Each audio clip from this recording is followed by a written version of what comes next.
What's the reaction to this been in Brussels?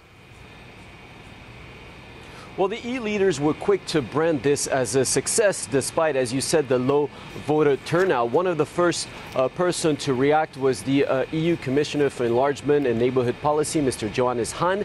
He tweeted, I quote, that this vote showed broad support for this deal on the name change, and he said that this sent a signal in order to move ahead with the accession talks of Macedonia, of Fyrom, to the EU. Another reaction here in Brussels was that of NATO Secretary General Jens Stoltenberg, who also welcomed the issue of the vote, and he said that he called on the Macedonian leaders to seize, I quote, this historic opportunity. And these two reactions from the EU and NATO are important. Of course, as you know, one of the main incentives behind changing the name of the country was the possibility for Fyrom to join the EU and NATO. And over the last few weeks, last few months, there's been a lot of support from Brussels for this name change. There's been a few visits by high-ranking EU leaders to push ahead for this vote and for the yes.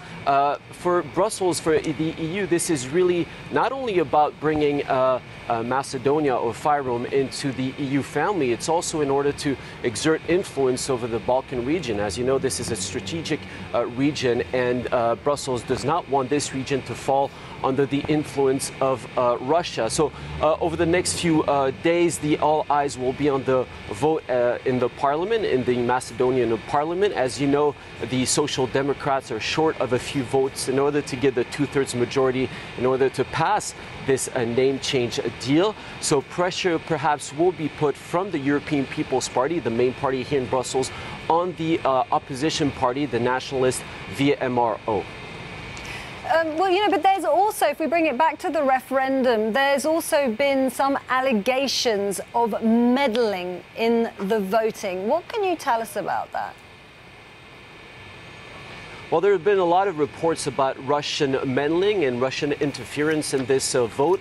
Over the last few weeks, there's been a surge of websites and social media posts calling on boycotting this referendum. Several reports have also indicated that Greek businessmen with ties to the Kremlin have funded people in Fyrom, some thugs, in order to intimidate voters, in order to call voters not to go for this vote, for this referendum.